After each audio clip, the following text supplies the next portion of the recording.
In 1891, three sisters of the Order of St. Joseph, dedicated to the service of God, began a venture that has led from a converted private house equipped with 19 beds for the care of the sick and indigent, irrespective of race, religion, or color, to the present St. John's Queen's Hospital. What the founding sisters of St. Joseph saw as their mission back then has remained a constant in our history and is the foundation of our mission and values today. Our pilgrimage of healing begins when Bishop John Laughlin, ordinary of the Diocese of Brooklyn, requested the Sisters of St. Joseph to attempt a hospital. For this purpose, Bishop Laughlin purchased 29 lots, the deed to which he gave to the sisters. The property was located in Long Island City, at the intersection of Jackson Avenue and 12th Street. Today, this piece of land is occupied by the City Corp building. At that time, the property contained a partially constructed brick building and 4 detached wood frame houses. Voluntary labor provided by the employees of the Long Island Railroad and local factory workers enabled these structures to be combined into a 2-story hospital building and a hospital convent for the sisters in only 2 months. Tradition holds that Sister Mary David, a pioneer in the original building, had 50 cents in liquid assets when she opened the hospital. The sisters begged alms from the community and did so well into the next century. A sugar refinery and a soda water plant donated their products, while a kitchen equipment warehouse supplied all of the cooking utensils and dishes. The first concerted fundraising campaign was started as early as 1892, when a merchant on Grand Street donated a gold watch for the first raffle. The hospital was opened for patients on May 23, 1891, with 6 beds in the basement, 13 beds on the upper floors, and an operating room on the second floor. Medical care was provided in the first year by doctors from Williamsburg, Long Island City, and the Long Island Railroad. The first patient was a female who was diagnosed with a fractured tibia. She was hospitalized for 39 days. Her discharge status was described as cured. The first annual report states 145 medical patients were admitted. The leading medical diagnoses were tuberculosis, pneumonia, rheumatism, typhoid fever, and chronic alcoholism. During this same period, 181 surgical patients were admitted.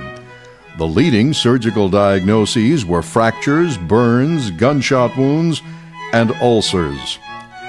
The annual report proudly boasted that the hospital had furnishings which included iron cots with woven wire springs and hair mattresses. Hospital meals were served 3 times a day, with gruel at mid-morning and beef tea or beer in the afternoon. Hospital billing rules in force at that time stated that, and I quote, "Patients without means will be treated free. Those able to pay will be charged $1 a day." The geographic location soon proved to be an ideal setting for a healthcare facility, since many were injured in the rail yards and other nearby factories. In August 1892, the Berlin disaster occurred when a train coming from the Sheepshead Bay racetrack in Coney Island collided with the Manhattan Beach train in the village of Berlin just outside Long Island City. 16 people died. Every available vehicle was pressed into service to carry burned and injured patients to St. John's. The only positive aspect of this accident was the awareness that better ambulance services were needed. On June 4, 1897, the first baby was born at St. John's. His name was John Setti, but to honor the occasion, he was registered as St. John Setti. As time went by, hospital admissions grew steadily and bed capacity grew to 80. By 1899, 1,966 patients were admitted. It soon became apparent that larger facilities were needed. Plans were drawn to erect a 4-story building and wing on the site. total cost was estimated at $100,000. The new hospital opened on January 9, 1900, and a training school for nurses was added in February of that year.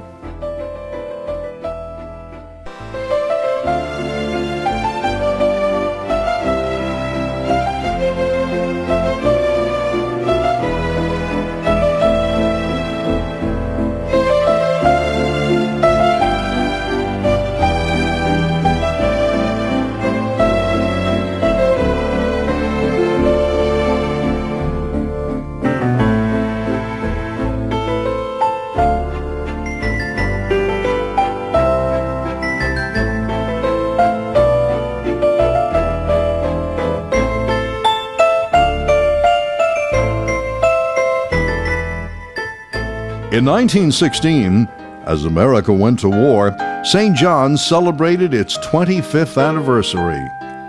Burke Cochran, an eminent orator of the World War I era, declared that when Sister Mary David opened the hospital, she had more than 50 cents.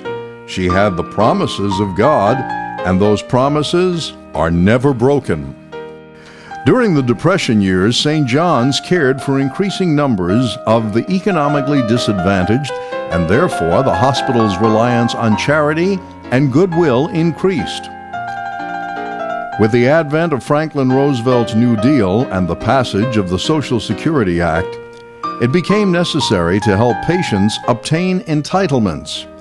St. John's responded by starting its own social service department. The involvement of the United States in World War II in 1941 coincided with the 50th anniversary of the hospital. Many affiliated with the hospital served their country. 95% of all nursing students were members of the Cadet Nurse Corps. Many graduates became flight nurses.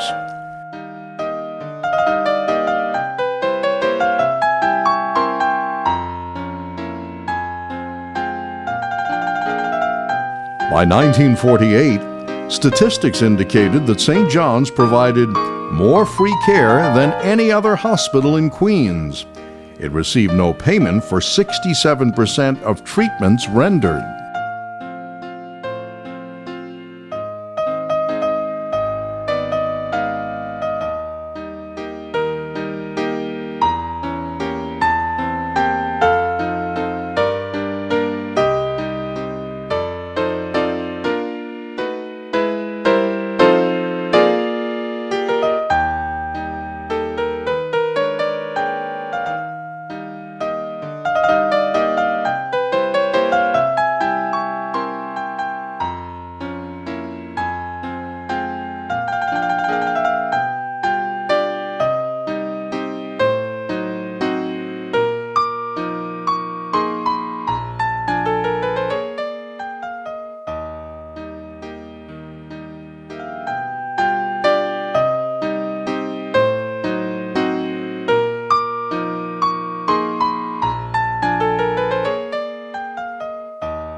In 1960, it was recognized that the physical plant of the hospital was ill-equipped to meet the demands of new technologies and practice.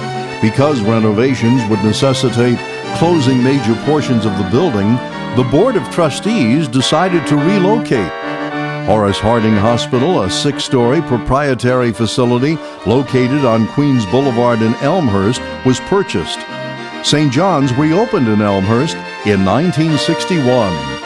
The new facility permitted an increase in bed capacity from 205 to 231, an increase in the number of operating rooms from 4 to 8, and the addition of a 35-bed maternity ward. In 1964, a new wing was dedicated, which provided additional space for emergency services, outpatient clinics, physical therapy, a chapel, a medical library, and additional semi-private and private rooms.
About this time, Sister Thomas Francis, who had begun to work at St. John's in 1944, became the executive director of the hospital.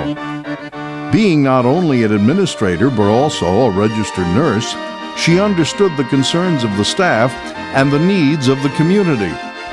Because of this, she was beloved by the staff and was effective in reaching out to the community, making it feel that St. John's was its hospital.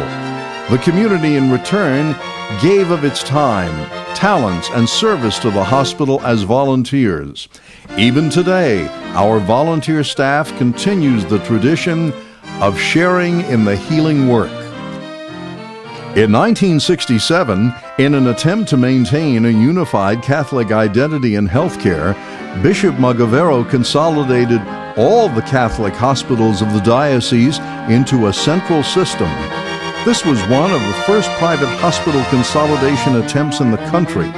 With the establishment of a centralized system, the hospital became St. John's Queen's Hospital, a division of the Catholic Medical Center of Brooklyn and Queens. Later that same year, Cary Grant was admitted to St. John's Hospital with broken ribs, the result of an automobile accident on the expressway.